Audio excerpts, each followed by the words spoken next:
livro do profeta Jeremias, capítulo de número 13. Mas aquele que faz novas todas as coisas,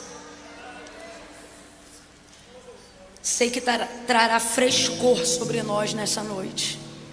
Jeremias 13 foi a palavra que o Espírito Santo me dirigiu para essa noite. Me parece que Deus quer falar conosco sobre coisas que a gente havia talvez não verbalizado, mas já estavam nos nossos pensamentos. Da seguinte maneira: se Deus não falar comigo, eu vou abrir mão dessa área, ou desta coisa, ou deste negócio, porque eu não me sinto tendo de Deus uma direção para continuar investindo em algo que não está dando certo. Me parece que são com essas pessoas que Deus quer falar agora. Jeremias capítulo 13, versículo 1 em diante. Quem achou, diga amém. Assim me disse o Senhor. Quem disse? E ele disse isso ao profeta Jeremias. Disse assim: vai, compra um cinto de linho e põe-no sobre os teus lombos, mas não o metas na água. Presta atenção, gente, porque é uma palavra com muita coisa figurada, então você tem que prestar muita atenção, tá? Assim me disse o Senhor: vai, compra um cinto de linho e põe-no sobre os teus lombos, mas não o metas na água. Comprei o cinto conforme a palavra que o Senhor me havia dito e pus sobre os meus lombos. Versículo 3. Então veio a palavra do Senhor a mim por segunda vez, dizendo: toma o cinto que compraste e que trazes sobre os teus lombos, e vai agora ao Eufrates e esconde-o ali na fenda de uma rocha. Esconde, fala comigo, gente, esconde. Esconde-o ali na fenda de uma rocha. Deixa eu ver se você está acompanhando direitinho. Esconde o quê? O cinto. O cinto era de quê? De linho. Esconde na fenda de uma rocha. Eu fui e o escondi junto ao Eufrates, como o Senhor me havia ordenado. E ao fim de muitos dias, disse-me o Senhor: vai ao Eufrates e toma o cinto que eu te ordenei que escondesses ali. E eu fui ao Eufrates e cavei e tomei o cinto do lugar onde o havia escondido, mas o cinto se tinha apodrecido e para nada mais prestava. Então me veio a palavra do Senhor dizendo: do mesmo modo, assim diz o Senhor, farei apodrecer o orgulho de Judá e o grande orgulho de Jerusalém. Diga amém pela exposição do texto sagrado. É um conteúdo altamente profético. Altamente profético. Até a direção que Deus dá para Jeremias, ela é muito clara, mas a execução dela é altamente profética. E Jeremias consegue compreender isso. Levantado por Deus em um tempo de crise de fé em Israel, fé no Deus vivo, fé no Deus verdadeiro. Israel está se apostatando de Deus, confiando em ídolos constituídos por mãos de homens. E Deus não tem necessidade de se autoafirmar como Deus, irmãos. Quando Deus libertou o povo da casa da servidão, da escravidão do Egito, por intermédio de Moisés, e deu a eles leis por intermédio de Moisés, não foi para tirá-los de uma escravidão e colocá-los numa outra. Foi para que através do conhecimento de normas e de regras eles pudessem se constituir como povo e como sociedade. Toda sociedade que fica completamente livre de princípios, regras, normas, há de confundir com o tempo a liberdade com libertinagem e o direito de expressão com anarquia. Então, para que isso não acontecesse com o povo de Deus, o Senhor vai instruir esse povo em tudo. E os mandamentos vão estar em uma tábua. E esta é a lei. E ela vai ter muitas medidas proibitivas, que não são medidas para destruir o povo, mas para construir. Porque a melhor maneira de inspirar o seu poder construtor, o seu poder criacionista. Não é dizendo que você pode tudo, é especificando limites do que você não pode. E assim você saberá tudo o que pode, sem irromper com o que não pode. É assim que a sociedade é formada. É assim que pais educam os seus filhos. Você educa seus filhos só dizendo sim para eles? Vamos falar a verdade?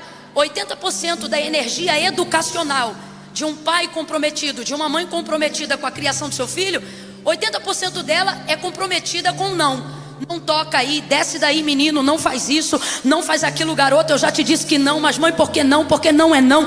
É muito mais não. Porque a gente está falando da construção do caráter, da libertação da mente, da imposição de limites por princípios. Não para que você fique retido, mas para que em cima de uma plataforma sólida e segura você possa construir qualquer coisa que seja boa.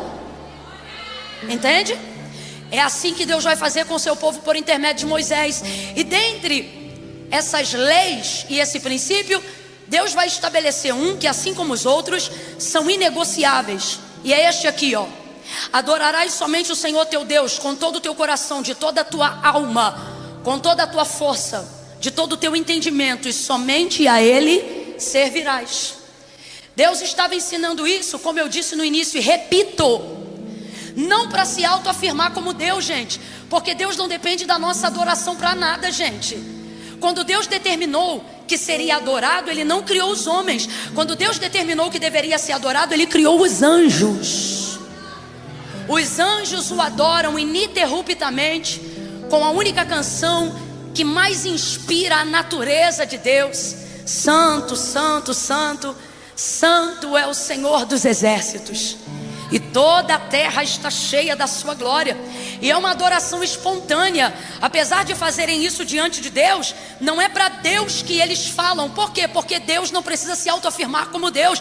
Deus não precisa ouvir quem Ele é pela boca de ninguém. Ele é. Tanto é que o texto afirma que os serafins não cantam para Deus, eles cantam uns para os outros. Eles dizem isso, uns para os outros. Parece até que eles estão diante de toda aquela glória e eles automaticamente desejam adorar. E a adoração, para ser verdadeira, tem que ser espontânea. E às vezes a maioria das pessoas que estão aqui tem uma visão de que se os anjos adoram a Deus, eles adoram como se fossem cativos, estão lá porque estão no céu, então eles têm que adorar. E não é isso, irmãos, é espontaneidade. Se não houvesse espontaneidade na adoração angelical, Satanás não teria persuadido somente a terça parte dos anjos que estão no céu. Lá não está porque é obrigado, lá está quem quer. Quem entendeu que ali era o lugar para estar, e os outros, convencidos do contrário, foram precipitados como os demais. Então há espontaneidade. Deus não precisa ser autoafirmado como Deus. Por isso Ele não depende da nossa adoração para nada. Por isso que poder adorar a Deus é um privilégio nosso. E saber que Deus recebe a nossa adoração, meu Deus, é maior ainda, é maior ainda. Mas para que o povo vivesse na verdade, andasse na verdade, porque quem conhece a verdade é liberto por ela. Então, para que isso acontecesse na mente daquele povo que vinha oriundo de uma caravana de escravos, porque foram 400 anos de escravidão no Egito, Deus vai transformá-los com uma libertação de mente, dando a eles o conhecimento da verdade, porque eles estão vindo de uma terra onde, querendo ou não, foram influenciados durante muito tempo que há um Deus para tudo, um Deus para o sol, um Deus para a lua, um Deus para as estrelas, um Deus para a terra, um Deus para a semente, um Deus para a semeadura, um Deus para a colheita. E então o Senhor vai dizer: diga a esse povo, Moisés, que eles devem adorar somente a mim. Mas não é porque eu preciso receber, é porque há libertação neles quando eles me dão. Libertação pelo quê? Pelo conhecimento da verdade. E então Deus vai corroborar essa fala em outros momentos. E outros profetas vão corroborar esse princípio. Isaías é um deles, Jeremias é outro, deixando muito claro que não se devem adorar outros deuses, não porque Deus se sinta ameaçado por nenhuma outra religião, crença ou ideologia humana, mas para que nós não tenhamos a mentalidade limitada por nenhuma outra coisa que senão a verdade. E de acordo com a fé judaica cristã, acreditamos nessa como única verdade: Jesus, único mediador entre Deus e os homens, o enviado de Deus por amor ao mundo para redimir a humanidade dos seus pecados, o Cristo ressurreto que venceu a morte e em breve vai buscar todos aqueles que confessam a Deus em seu nome, ao Pai. No Antigo Testamento podemos testificar isso de seguinte maneira: os profetas vão dizer: os outros que se dizem deuses e que são creditados como deuses em seus tempos, em suas eras, em suas tribos, em seus clãs. Aí ele vai falar, irmão, rasgado: tem boca, mas não falam; ouvidos têm, mas não ouvem; mãos têm, mas não seguram; pés têm, mas não caminham. Antes precisam ser carregados por aqueles que foram criados. Mas o vosso Deus não é assim. Quando ele abre a boca, sai uma espada afiada e aguda. Quando ele abre a boca, o som da sua voz é como o som de muitas águas. Quando ele caminha, ele faz da terra a poeira dos seus pés. Ele mede a terra com apenas um braço. O mundo que você acha que é gigante, ele tem a medida do antebraço do Deus, caracterizado para a gente entender que tudo que foi feito por ele está abaixo do tamanho dele. Por isso pode ser mantido, sustentado, subsidiado e garantido por ele.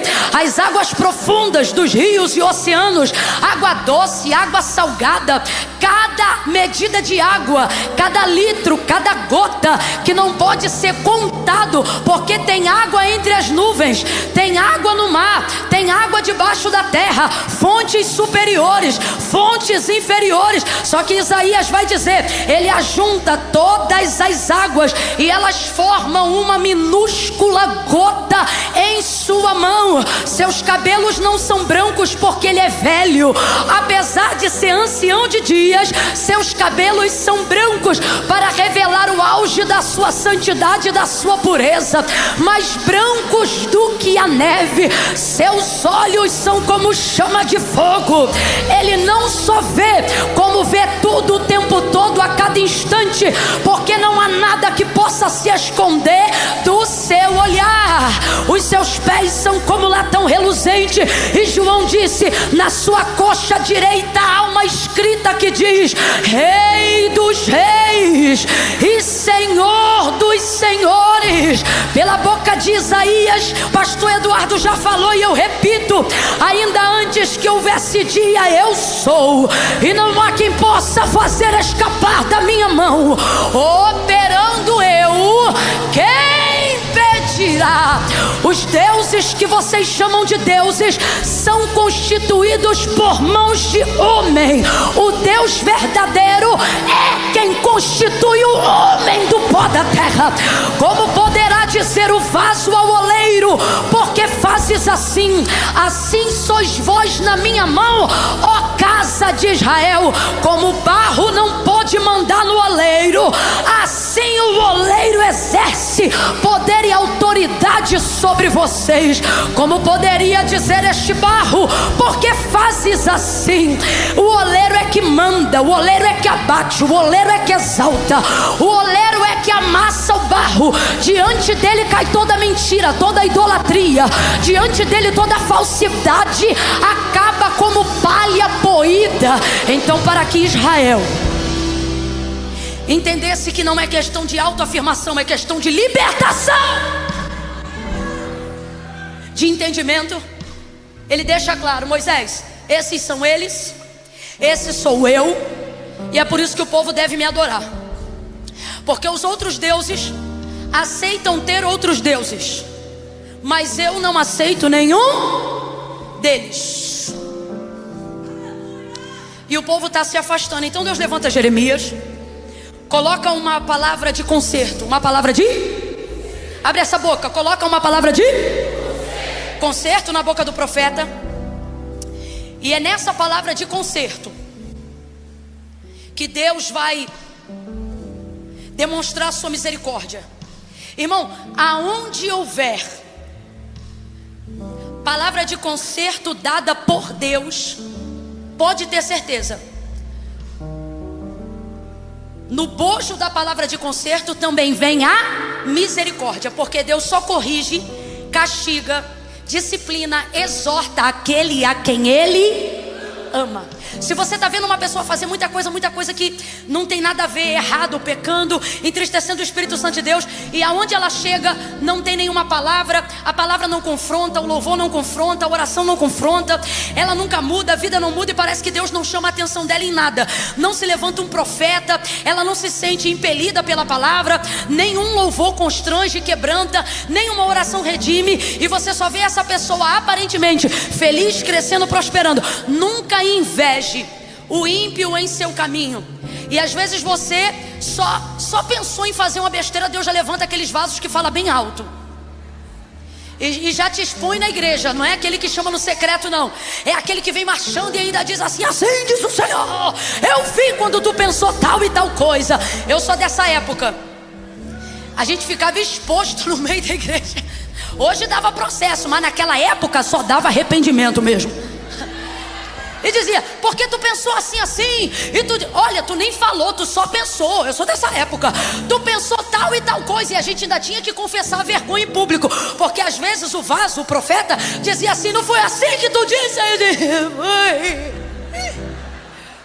Ficava exposto, mas era Deus dizendo: não te perco, não te deixo confortável distante de mim. Você não vai ter paz na minha ausência, porque eu te quero mais do que o que você pensa que me quer.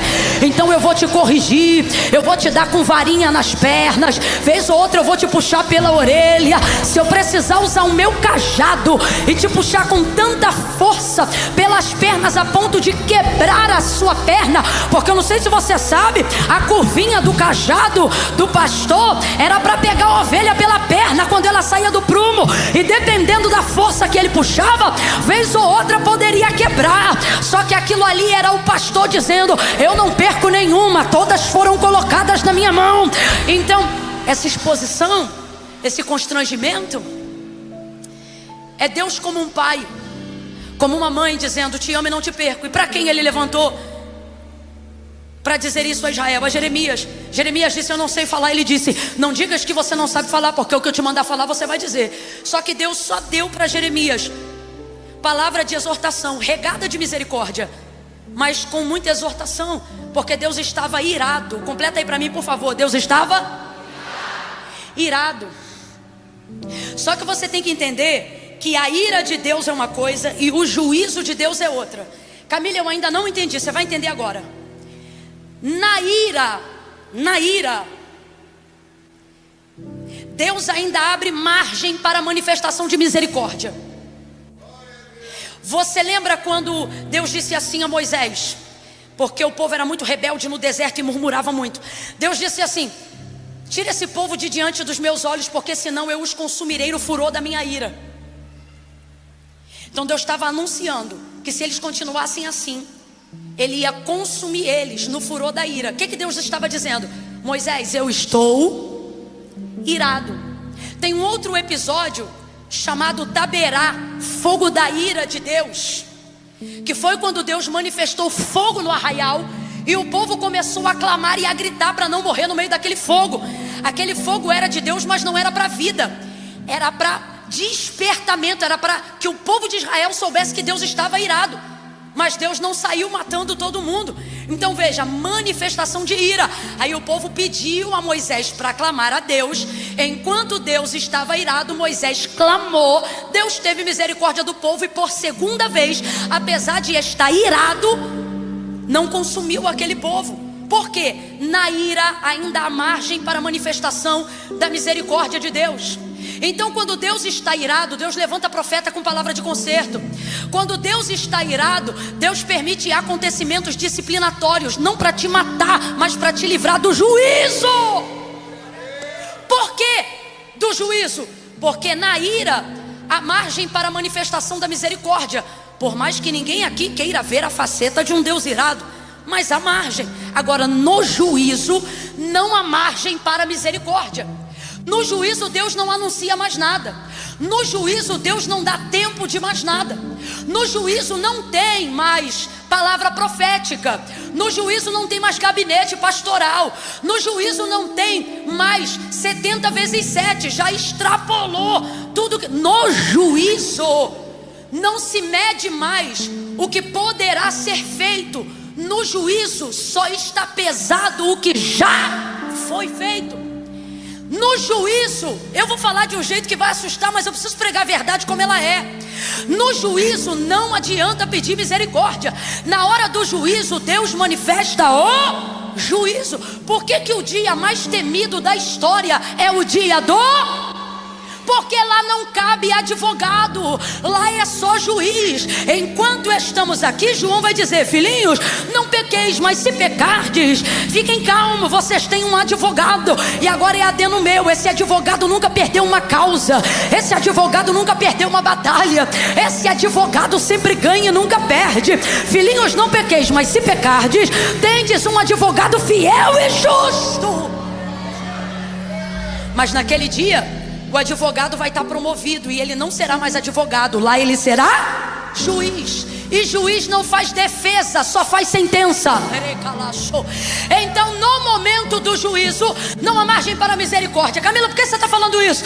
Porque se você estiver passando um estreito, se você estiver passando por momentos de conserto, se você está sentindo que a disciplina, que a consciência que mastiga as suas ações está mexendo com o seu interior, não é Deus dizendo não te quero mais, é Deus dizendo te quero tanto que tirei tua paz, para ver se você lembra onde está a fonte da sua alegria, a fonte do seu entendimento. Então vez ou outra Deus vai levantar um pregador, um profeta, um louvor, para te esmagar, para te espremer, para te estreitar. E nisto não está só a ira de Deus, está também manifestado nisso a sua misericórdia.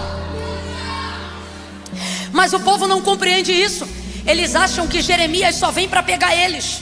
Aí Deus vai fazer com ele no capítulo 13 uma coisa que fez em muitos outros capítulos, mas nós vamos fechar aqui no 13.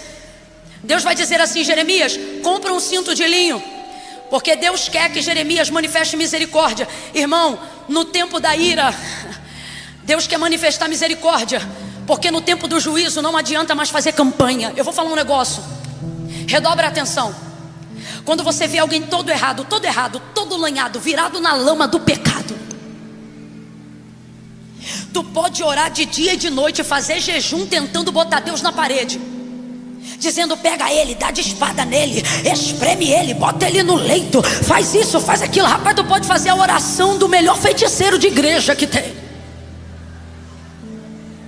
Se esse cara, se essa mulher estiver no tempo do Deus que está irado com as ações dele, mas ele ainda estiver no tempo tu vai pedir, tu vai clamar, não vai descer espada, vai descer azeite, não vai descer leito, vai descer conselho.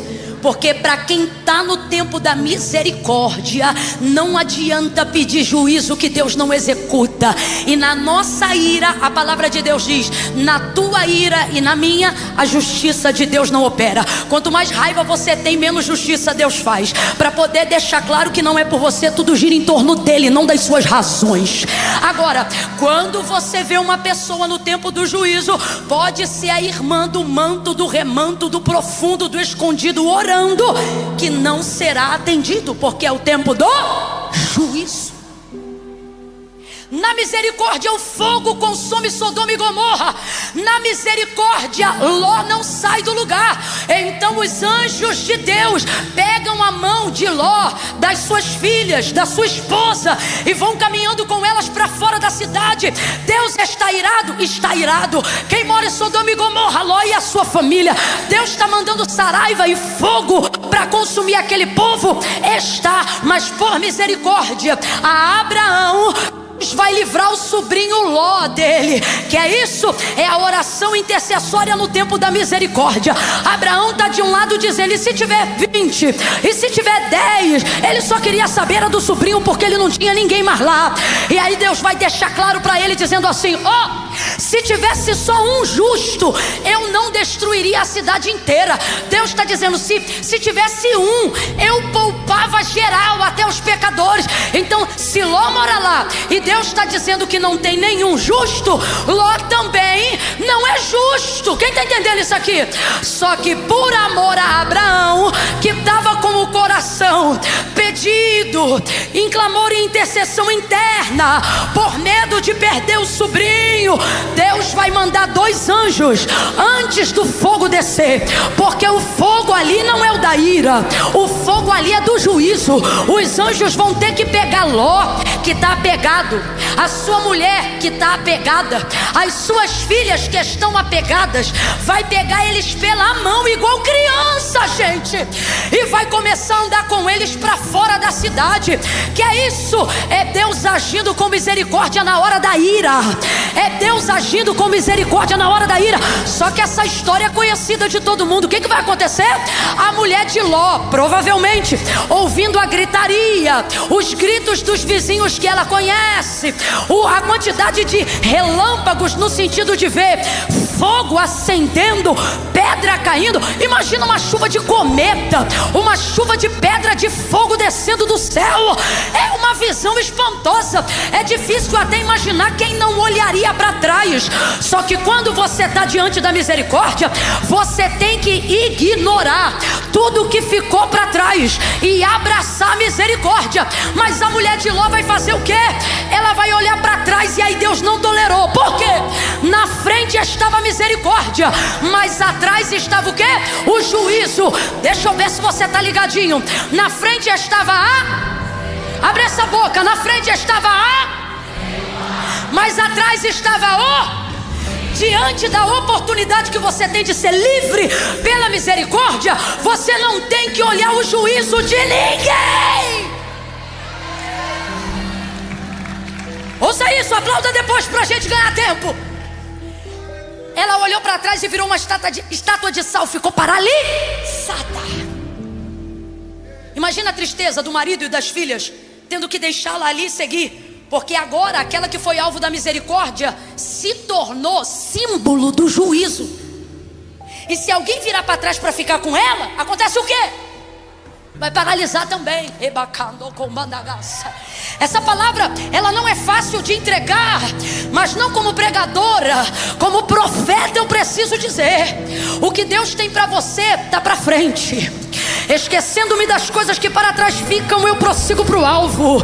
Eu corro não como quem corre para qualquer lugar, eu corro olhando para um prêmio, disse Paulo, e esse prêmio é a vida eterna. Quem quer abraçar a misericórdia não pode ficar olhando para o que passou, não pode ficar olhando para o juízo dos que os outros receberam.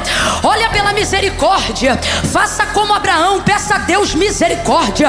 Às vezes você gasta mó tempão da tua vida pedindo para Deus fazer justiça. Ai, Deus, faz justiça. Ai, Deus, faz justiça. E Deus está dizendo: é melhor tu pedir para eu fazer misericórdia, porque se eu fizer justiça, até tua casa entra na espada. Mas com a misericórdia, Deus livra. Então isso aqui, o capítulo 13, é uma ação de conserto que revela o quanto Deus está irado, mas que também revela o quanto Ele deseja manifestar. Deixa eu ver se você entendeu. Complete para mim. Ele quer manifestar o quê? Abre essa boca. Ele quer manifestar o quê? Eu quero dizer para você que todos os acontecimentos que têm parecido desastrosos até agora é apenas a mão de Deus te tirando da onde o fogo vai cair.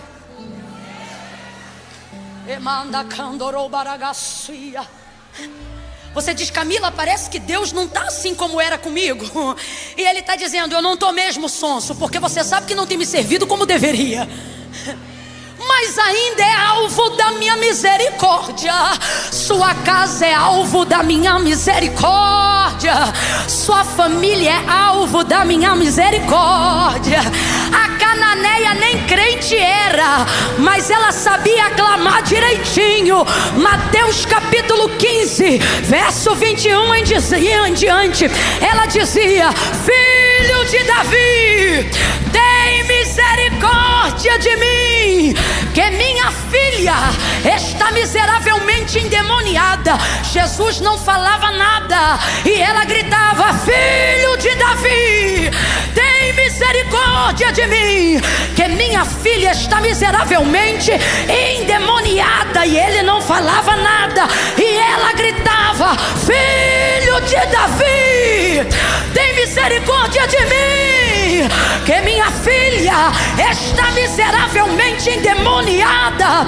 Se eu fosse você, eu aproveitava esse momento para clamar como ela clamou: filho de Davi, tem misericórdia de mim, que minha filha está miseravelmente endemoniada. Responda com inteligência: quem está endemoniada? Ela ou a filha? Não é ela, porque quem está endemoniado não busca. Quem está endemoniado não reconhece. Quem está endemoniado não clama. Mas olha como ele é inteligente. Vamos falar a verdade? Ela foi ali buscar por ela ou pela filha? Pela filha, porque quem estava endemoniada era quem perturbava a casa. Era a condição da filha. Então ela foi lá para clamar pela. Só que a filha está como? E Deus ouve o clamor do endemoniado? Demônio tem compromisso com Deus? E Deus tem compromisso com o demônio? Então essa garota não pode clamar. Mas a mãe dela foi lá buscar por ela. Agora olha como ela é inteligente. Ela não diz assim: tem misericórdia da minha filha. Pegou? Olha como ela é inteligente. Ela dizia: tem misericórdia? Por quê? Pedi, pedi e dá-se-vos-á. Buscar e achareis. Bater e abrir-se-vos-á. Porque o que pede, quem está pedindo é ela. Só que ela não pede por ela. Pedindo por ela, no fundo ela está pedindo pela. Ela não quer nada com o Senhor, mas tem misericórdia de mim. Agora eu vou falar bem no século 21, rasgado, que é para todo mundo entender. Senhor, ele é aviãozinho do tráfico, mas tem misericórdia de mim. Senhor, ele virou o dono da boca, mas tem misericórdia de mim.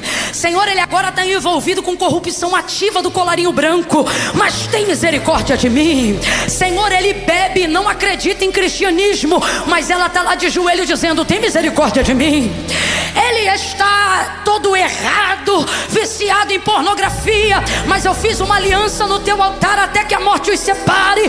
Por favor, tem misericórdia de mim que estou honrando o voto. Tem misericórdia de mim que estou te servindo. Tem misericórdia de mim que reconheço. Ela não diz: tem misericórdia de mim e mata minha filha. Quem entende o poder da misericórdia sabe que ela não cobre só uma coisa. Ela tem poder, como disse Deus a Abraão acerca de Sodoma e Gomorra, que se tivesse um justo, ele guardava a cidade inteira. Irmãos, o juízo de Deus é poderoso, mas as suas misericórdias são novas a cada manhã. Elas são infinitamente poderosas. A mulher está clamando por ela, para que a filha seja abençoada. O que Deus está dizendo para mim e para você? Ao invés de querer manifestar juízo, deixa isso comigo. Ocupe-se em pedir a Deus. Porque às vezes a misericórdia que você está pedindo para o vizinho é a misericórdia que vai cobrir tua casa na hora que você precisar. Ainda bem que eu vi. Oh, glória! Foi o Senhor quem nos trouxe. Então, quem é o cinto de linho? A casa de Israel. Como é que está a casa de Israel? Toda errada. Bora lá? Como é que está a casa de Israel? Não, você está com medo. Como é que está a casa de Israel? Só que tanto todo errado ou não, ainda é a casa de. E Deus tem isso com quem é dele. Enquanto tiver de pé é meu, mas quando quebrar, ainda é meu. Enquanto for dele, ele vai levantar profeta até no sacolão. Ele vai usar gente no ônibus. Ele vai te trazer para o culto sem a tua vontade, a ponto de você chegar aqui e falar assim: cara, nem sei como eu cheguei hoje aqui, só Deus sabe. Deus dizendo: eu sei, fui eu que trouxe. Ele vai te segurar até esse horário com você doido para ir embora. Mas ele vai te pegar de um jeito tão grande que você vai prender até a bexiga para não ir no banheiro, porque você entende que ele está falando com você. Ele faz essas coisas. é dele. Israel é. Não importa o que você pensa, Israel é. Não importa o quanto você julga, Israel é.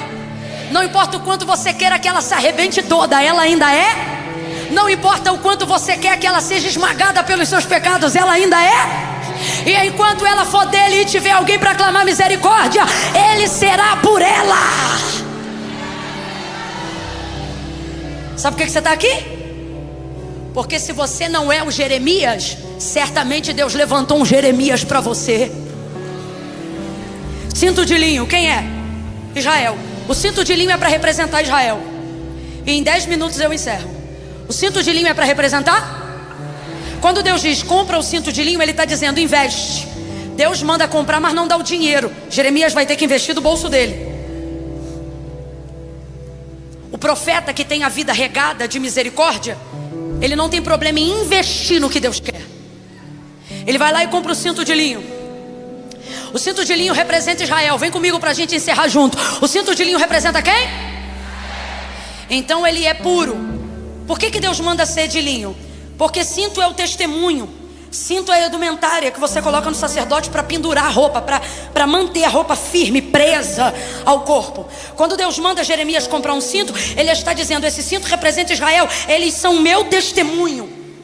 Ata ele nos teus lombos e não o metas na água, porque o linho é o único tecido que, uma vez colhido, você pode usar a trama dele para fazer a toalha, a roupa que quiser, sem precisar jogar nele goma artificial, porque ele tem uma goma original. E o que é a goma original do linho? É a impermeabilização própria dele. Quem aqui já gastou uma notinha para impermeabilizar um sofá? Para quando cair um produto? Quem aqui já fez isso ou sabe do que eu estou falando mesmo não tendo feito? Pronto. Os caras botam um produto que você não vê, é a goma. E aquilo ali, quando cair uma coisa ruim, um café, um suco de uva, não penetra no tecido, porque ele foi impermeabilizado. Vamos aqui para o Antigo Testamento. O que é isso? A goma. O que é essa goma? Por que o cinto é de linho? Porque enquanto Israel não se misturar,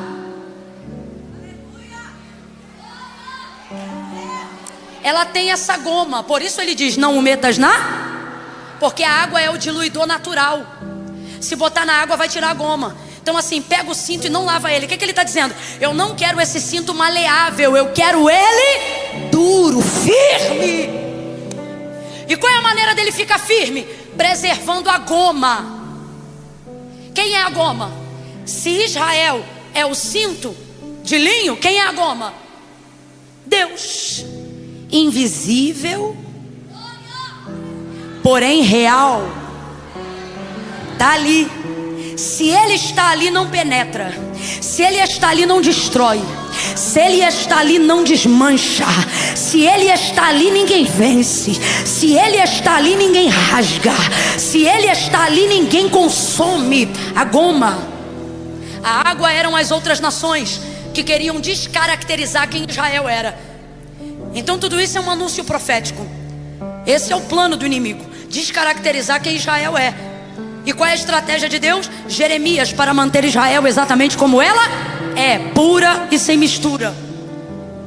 Deus vai dar tempo para agir com misericórdia, enquanto Jeremias tem o cinto amarrado na cintura, porque ele diz: ata nos lombos. Ele continua pregando arrependimento, mas o povo não se arrepende. E depois de tempo, você leu comigo, depois de um tempo, quanto tempo? Não sei, mas Deus deu tempo. Meu Deus. Eu preciso pregar como se me dá ordem o Senhor nessa noite.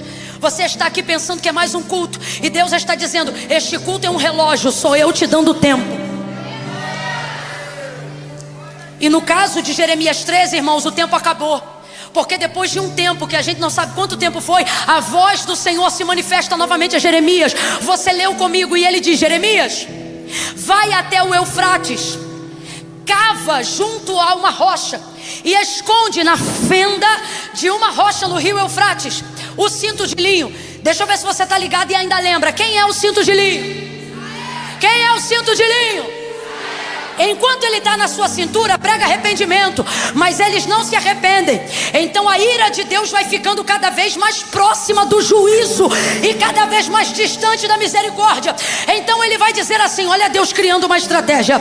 Pega o cinto que tem sobre os lombos, vai até o rio Eufrates, cava e esconde ele na fenda de uma rocha. Jeremias vai até o Eufrates, cava, põe o cinto escondido. Você leu comigo, não tenha medo de dizer. Diga escondido.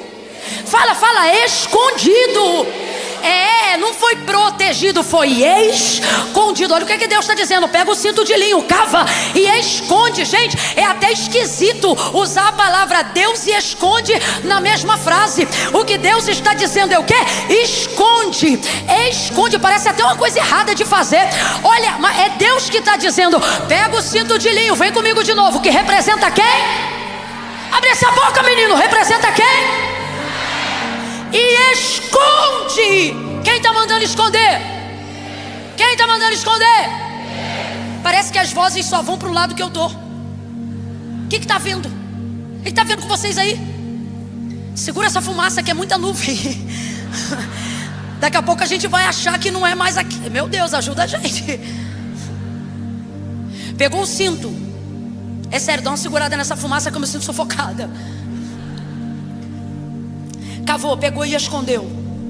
Deus é tão específico com o lugar de esconderijo que ele diz assim: coloca ele na fenda de uma rocha. Última vez, eu prometo. Quem era o cinto? Então quando Deus diz pega o cinto e esconde, Deus está mandando Jeremias profeticamente proteger quem? Esconder quem? Agora vamos lá. Esconder de quem?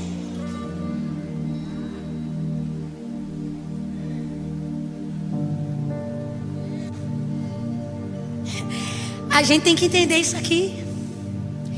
Irmão, Jesus não veio para livrar a gente do inferno, não. Jesus veio para nos livrar da ira de Deus, do juízo de Deus. Entende isso aqui? Nunca pecamos contra o diabo, só em favor dele. Olha para cá, redobra. Não vem que estou cansado. Redobra agora. Nunca pecamos contra o diabo. Nunca pecamos contra o inferno. Pelo contrário, todas as vezes que pecamos, pecamos em favor deles. Quando pecamos, pecamos contra quem? Deus.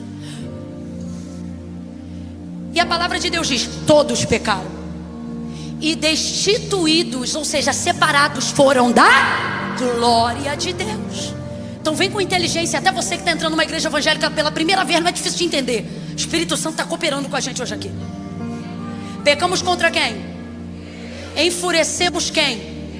Erramos diante de quem? Deus. Então quem está irado com a gente? Quem poderia consumir a gente? Quem poderia nos destruir? Mas Deus amou o mundo de tal maneira. Guarda isso, guarda isso. Ele estava irado com a gente, sim ou não? Estava ou não estava? Mas enquanto estava irado, estava criando um jeito de nos proteger dele mesmo. Por 2 vezes Deus disse a Moisés: tira teu povo de diante dos meus olhos, porque senão eu os consumirei no fogo da minha ira. Moisés vai dizer: meu povo não, teu povo. Deus protege o povo dentro da própria palavra do próprio Deus. Aí Deus dá mais um tempo para aquela geração murmuradora. Ouça isso. Teve um outro episódio que fala desse esconderijo. Lembra de Moisés?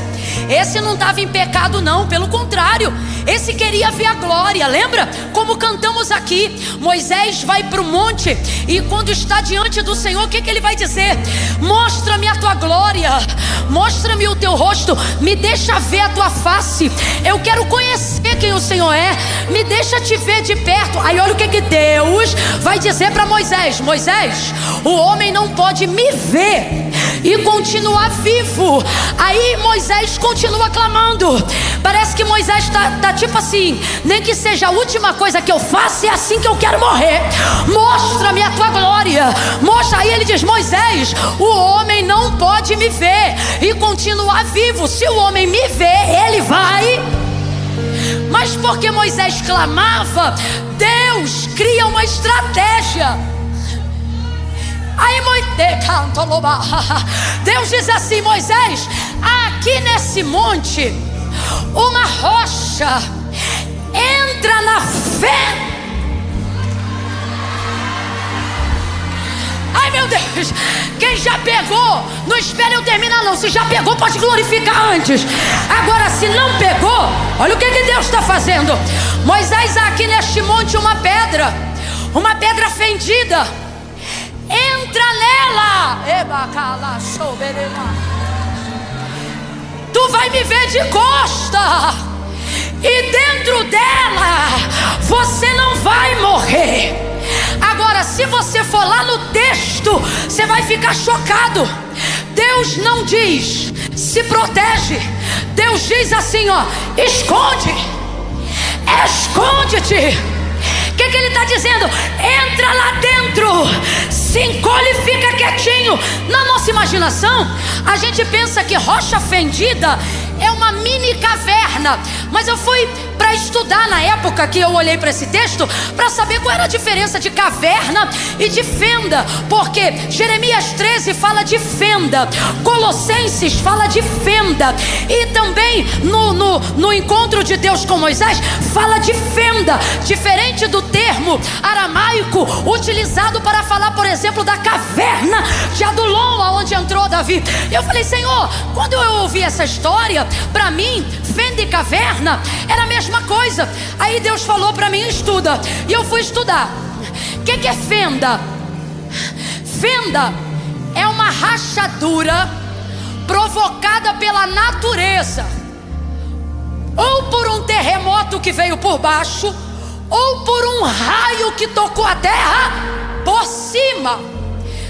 99,9% dos casos vem por cima. Quando vem por baixo, abre caverna. Mas quando vem por cima, abre fenda. Por quê? O que é a caverna? Para 2 ou mais pessoas. Quantas pessoas podem caber numa caverna? Eu não sei, a partir de 2 pode caber um monte. Agora, o que difere a caverna de uma fenda? Uma fenda só pode ser chamada de fenda se ela conseguir cobrir e proteger um homem inteiro. Então, quando Deus diz: esconde o cinto de linho na fenda de uma rocha, quando Deus diz para Moisés: esconde-te na fenda de uma rocha, Ele está dando um esconderijo muito específico. Não é um esconderijo que protege vários homens, é um esconderijo que só pode proteger um só de cada vez. Igualzinho salvação, é um só de cada vez, é um só de cada vez. Esconde-te na fenda daquela rocha. Moisés se esconde, Deus passa por ele, ele vê pelas costas e ele não morre. Agora vamos lá. Moisés pecou? Não. Mas ele queria ver Deus.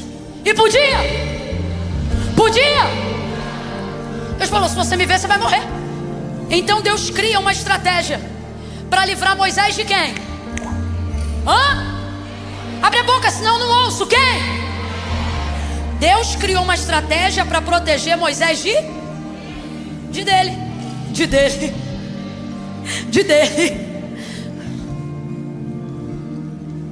Esconde ali. Você não pode, mas eu vou dar um jeito.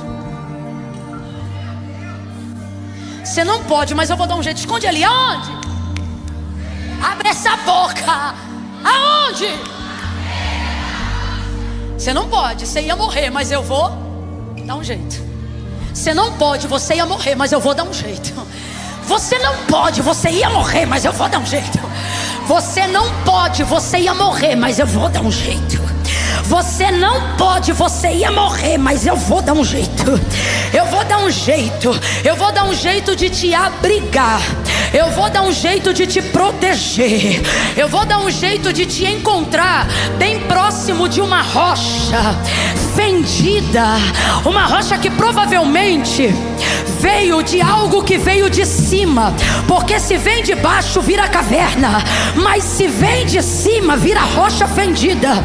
Aí você vê Jeremias pegando o cinto de linho e Deus dizendo: esconde na fenda de uma. Deus está dizendo: protege Israel de mim, livra ela de mim, porque do jeito que ela está pecando contra mim, do jeito que ela está errando, do jeito que ela está obstinada, eu vou matar ela. Então o que eu vou fazer para não matar? Eu vou criar uma estratégia de proteger. É profético. Pega o cinto de linho e bota na fenda da rocha. O que Deus está dizendo para Jeremias? Jeremias, continua pregando para ver se ela se arrepende. Continua orando. O que eu vou fazer? No esconderijo eu vou dar para ela mais tempo de arrependimento. Camila, e o que isso tem a ver com Cristo? Tudo, porque Paulo vai escrever aos Colossenses e ele vai dizer assim: porque Cristo é a rocha fendida. Não é possível, você deve estar exposto. Você deve estar exposto. A gente passa por isso. Aí vem Paulo dizendo: porque Cristo é a rocha fendida, e todo homem que nela se abrigar não morrerá. Não vai morrer. Era para morrer, mas eu vou dar um jeito. Você não podia, mas eu vou dar um jeito. Era para ser destruído, mas eu vou dar um jeito. É a primeira vez que eu estou te pedindo isso. Pega na mão de alguém e diga: não dava. Diga: não dava. Diga: você ia morrer, mas Deus deu um jeito.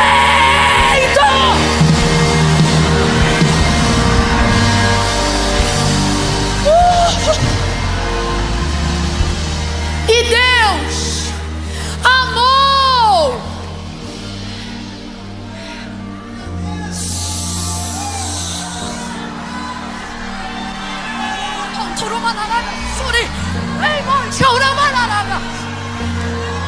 Ele amou. Fala assim pro vizinho: eu irei ele. Você não falou. Diga assim: eu irei ele. Se ele está fazendo cara de que é perfeito, diga assim: nós iramos ele. Diga: mas ele nos amou. Ele não odiou podendo odiar. Ele não matou podendo matar. Ele não destruiu podendo destruir. Ele decidiu dar um jeito. Qual é o nome do jeito que ele deu? Abre essa boca e fala bem bonito. Qual é o nome do jeito que ele deu?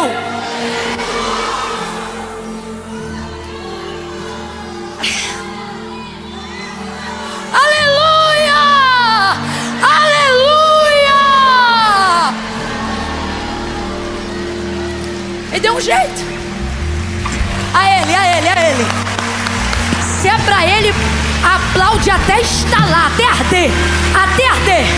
Quem é do assobio, assobia. Tudo que tem fôlego, louve a Ele.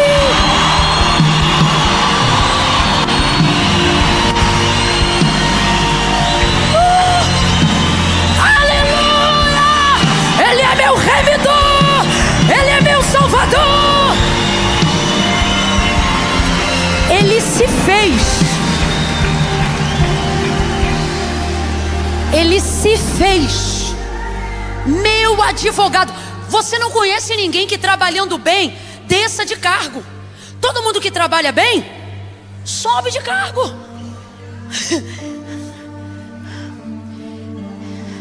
De juiz, ele disse: tá bom, você é advogado. Irmão, nada contra o advogado, mas um bom advogado sabe que no final quem decide é o... Naquele grande dia, ele será o justo juiz. Mas enquanto o dia não vem, por mais irado que ele esteja com você, ele ainda quer pegar tua causa e quer te livrar do teu Deus.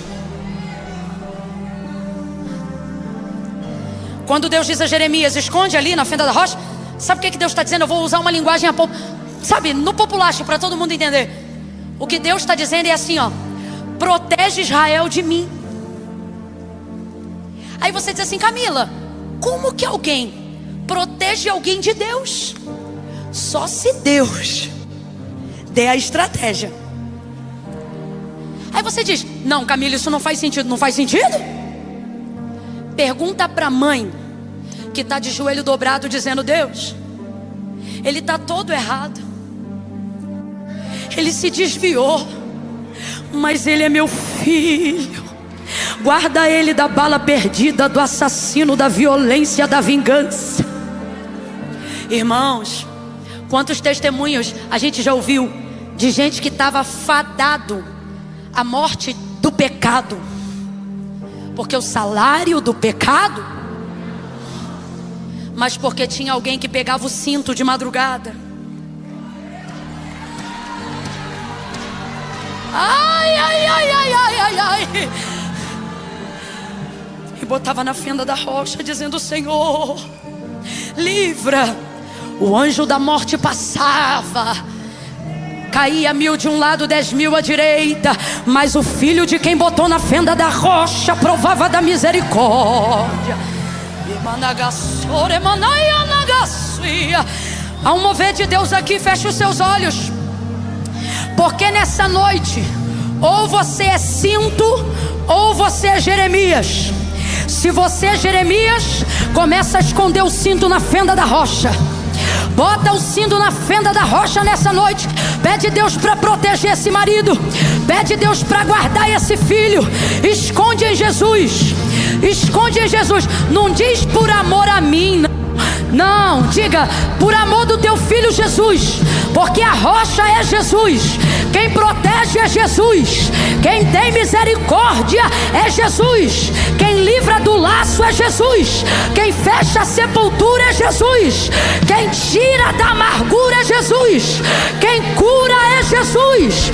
Quem repreende o espírito suicida é Jesus. Então abre a tua boca, e se você é Jeremias, clame a Jesus. Jesus, Jesus, Jesus. Ah, Camila, ok. Você pregou, foi bênção, amém. Mas você leu com a gente o final do texto, e no final do texto aí você disse que depois de muitos dias a palavra do Senhor se manifestou de novo. E Camila, foi difícil dar amém, porque o que o texto diz é que depois que a palavra se manifestou, Deus mandou ele voltar lá onde cavou o cinto, e mandou tirar aí o cinto cetinha. Alguém se lembra e tem coragem de dizer? Como é que o cinto estava?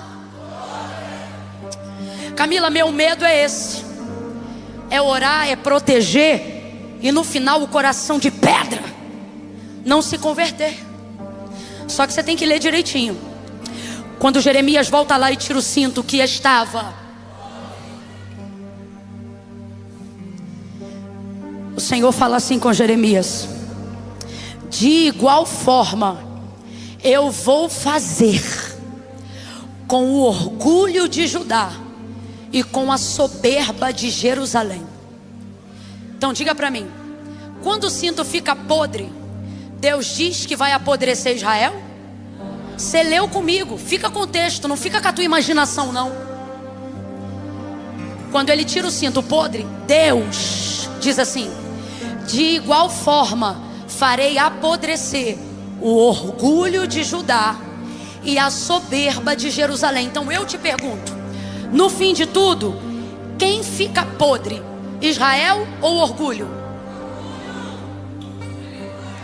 Jerusalém ou a sua soberba? Não cabe a você o que vai acontecer dentro da fenda. Que isso, Camila? Pare de orar a Deus dizendo o que Deus tem que fazer. Apenas ore para que Deus faça como Ele quiser fazer. O que isso significa? Significa que qualquer cinto soberbo, orgulhoso, sujo e pecador pode ser colocado dentro da fenda. Agora, o que a fenda vai fazer é problema da rocha. Vou falar como Deus está mandando. Deus está dizendo assim: bota do jeito que tiver e deixa que eu tiro o que não puder ficar. Deixa que eu apodreço o vício. Deixa que eu apodreço o orgulho. Deixa que eu apodreço. Por quê? Porque eu perco a matéria, mas não perco a alma. Eu perco as características anteriores, mas não perco o propósito. Deus não vai perder Israel. Então você que é Jeremias, continue investindo. Ore por esse filho. Marido, esposa, trabalho, empresa. Eu não sei qual é o teu cinto. Bota ele na fenda da rocha e deixa Deus trabalhar. Agora, eu não poderia terminar aqui nessa noite sem perguntar onde estão os cintos. Gente que vem à igreja, ouve a palavra, sente a presença de Deus, mas a comprovação do seu arrependimento não é sentir Deus, é tomar uma decisão. Camila, enquanto você pregava, eu não me sentia o profeta, eu me sentia o cinto. E eu jurava que no final eu ia terminar podre. Mas Deus te trouxe hoje aqui para dizer: quem termina podre é o que tentou te impedir de ser cinto. O que você é, você é. Você precisa se comportar à altura do que Deus te fez. Hoje, eu nunca fiz isso aqui em todas as quartas. Eu sempre busco incentivar para você tomar coragem. Eu digo assim, ó: 1, 2, 3. E aí você levanta a mão, ou vem aqui na frente fazer uma aliança. Mas hoje eu não vou fazer isso. Eu não estou autorizada por Deus a te motivar além do que o Espírito te motivou na palavra. Se você ouviu essa palavra, frequenta a igreja. Ainda que não seja daqui, de qualquer outro lugar, você vai a culto.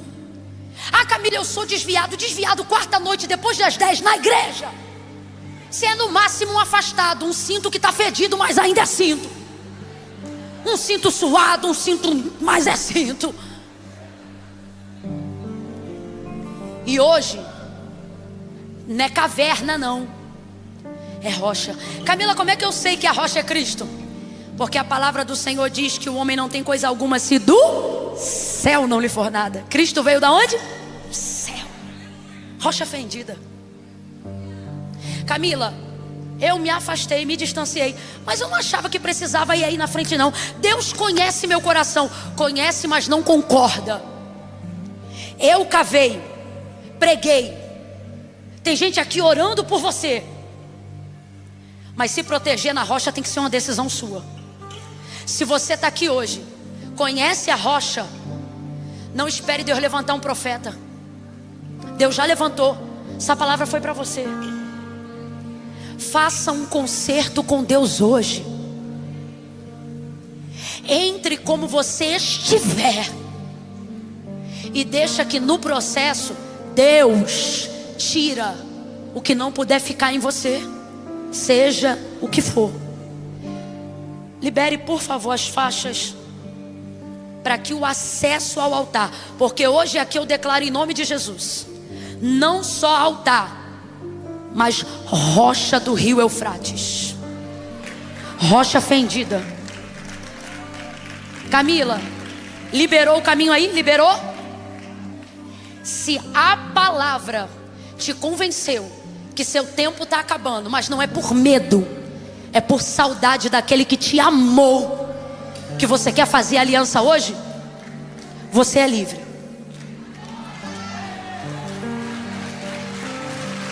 A gente estava para cantar Impressionante Amor, não? Parece que eu tinha ouvido Impressionante Amor. A gente estava...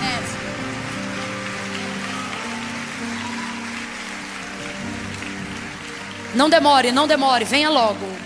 Se é você, vem logo.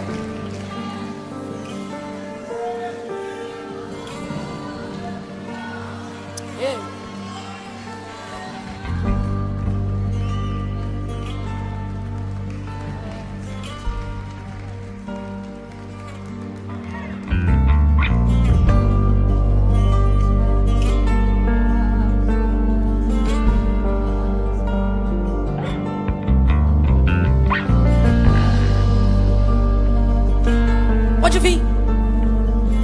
A rocha fendida está aqui. Pode vir.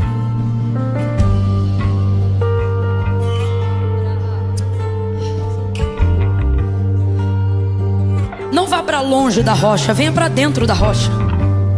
Vem. Vem.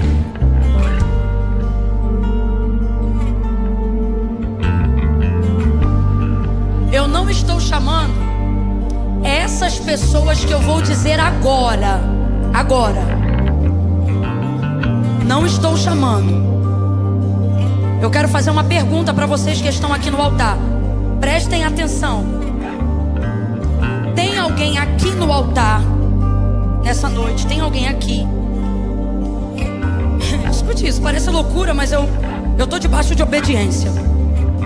Tem alguém aqui no altar que disse assim para Deus: Senhor, eu não sou o cinto, eu sou o profeta. Eu não estou afastado, eu não estou desviado. Eu estou mais crente do que nunca. Eu estou tão crente que hoje, não são todos vocês, pode ser talvez uma pessoa só aqui. Eu preciso fazer essa pergunta. Não é para vir, não é para vir. Essa pessoa que eu estou chamando não é para vir. Eu só quero saber se tem alguém aqui que é crente, comprometido, toma Santa Ceia, batizado, lavado, remido. Só que enquanto eu pregava no mover, você recebeu uma direção. Eu vou lá não porque eu sou o cinto, eu sou o profeta, mas eu estou indo em nome do fulano, da fulana. Alguém aqui fez isso? Se você fez, me sinaliza com a sua mão. Só vale se tiver aqui no altar, porque eu não estou com... Você veio? Você é crente já em Jesus? Serve a Deus? Há 36 anos, ela disse. Você veio pelo cinto. Você é o profeta. Você também? Amém. Eu vi mais alguém aqui levantando a mão. Você? Tu é crente? Serve a Deus? De que igreja que tu é? Não, tu é afastado, então não é tu que tu já tá ligada. Fica aí que eu vou te ligar hoje. Eu não, Jesus. Além daquela irmã de 36 anos, tem alguém aqui que congrega, crente, membro? Tu é de que igreja? Amém. Tem servido a Deus lá? Você veio como profeta, só que falou, eu vou lá como se fosse o fulano ou a fulana. Foi isso? Além dele e dela, mais alguém fez isso aqui? Você. Não inventa. E se você não fez, não inventa. Você fez assim? Tá? Faz um favor pra mim. Quem fez isso? Só que já tá aqui. Porque isso aqui é mover pra quem creu. Não é pra quem vai inventar agora o mover em cima do outro. Camila, ninguém me pediu pra fazer isso. Eu fiz isso. Os que fizeram isso, sou crente, congrego em igreja, sou batizado, tomo ceia. Eu vim em nome do fulano. Minha fé é tanta que eu falei, Deus, eu vou lá como se eu fosse o fulano, porque eu tô crendo nisso. Você que veio nessa condição, se tiver de joelho, seja como for, levanta do teu lugar e fica nesse ponto aqui, separado dos demais. Rápido, que eu não tenho tempo. E nem você. Na ponta esquerda. Isso, só você que está nessa condição. Camila, Deus sabe, eu não vim para aceitar Jesus, que eu já aceitei. Ele, tô igual a irmã, há mais de 30 anos eu sou crente. Lá de cá. Separa. Aí, aqui, fecha os olhos. Só vai terminar aqui quando eu terminar o que eu estou fazendo com eles ali. O que você vai fazer aqui? Uma intercessão nominal. Você vai colocar na fenda da rocha o cinto que você veio aqui trazer, aquela pessoa. Você vai colocar isso dentro de um prazo. Senhor, eu sei que o mundo espiritual é dinâmico e o Senhor trabalha com tempo. Senhor, eu preciso ver a salvação do fulano esse ano. Esse é meu clamor, me ajuda a perseguir isso em oração. Fecha o olho, começa a orar você e só para quando eu acabar aqui. Todos os outros que estão fazendo uma aliança com Deus, que estavam afastados, distantes, eu vou orar por vocês agora. Nunca mais vocês vão se desviar. Nunca mais vocês vão se afastar. Por quê, Camila? Porque não dá mais tempo. Não dá mais tempo. Então feche os olhos e faça um compromisso com Deus agora. Peça a Ele, Senhor, me perdoa dos meus pecados, o tempo que eu andei afastado. Mas nessa noite eu reconheço que não dá mais tempo. Por favor, Senhor, me recebe na Tua presença. Faz de mim o que o Senhor sempre quis fazer desde o dia que me chamou. Meu tempo não será um empecilho. Me liberta de tudo que eu preciso ser liberto, para que nada que me atrapalhe me impeça de viver o teu chamado. Pai, em nome de Jesus, eu oro agora com a sua igreja, por todos aqueles que nessa noite tomam uma decisão de te servir.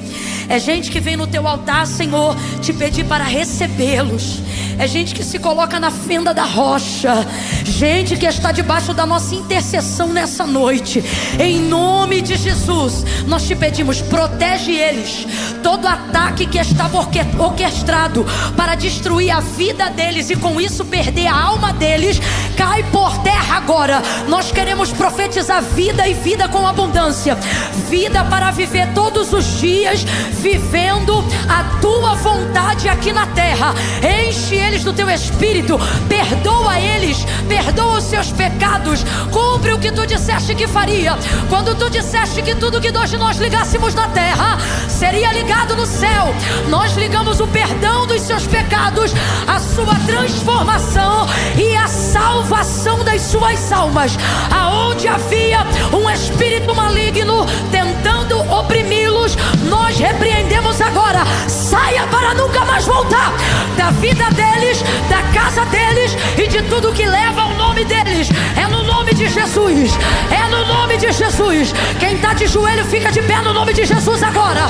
Fica de pé no nome de Jesus agora. Não volte para o seu lugar. Eu ainda estou debaixo de um mover aqui. Fique de pé, fique de pé. Oh, glória! Se tem mais alguém grato pelo que a fenda da rocha fez, abre essa boca e vai glorificando. Estende a sua mão. Os que entregaram a vida para Cristo, faz uma gentileza para mim. Aperta para cá, aperta para cá, aperta para cá, aperta para cá.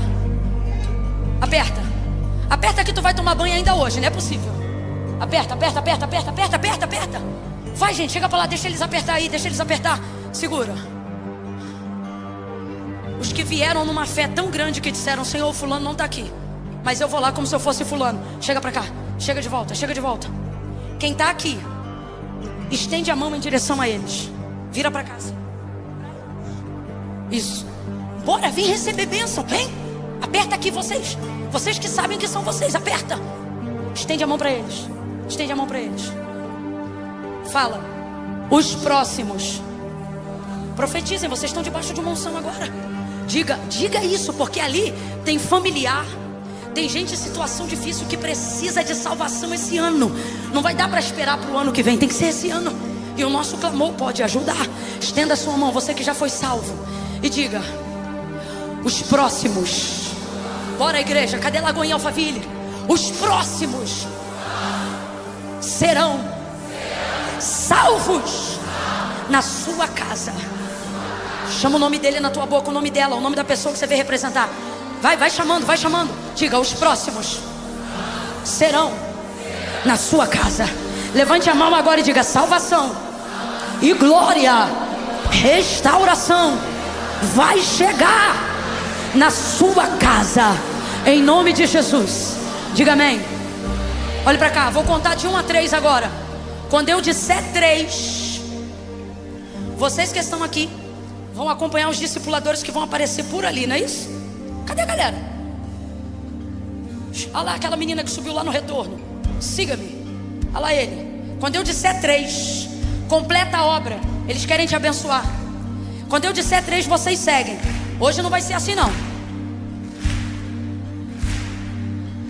Pode bater quanto for. Já falei que hoje não vai ser assim não.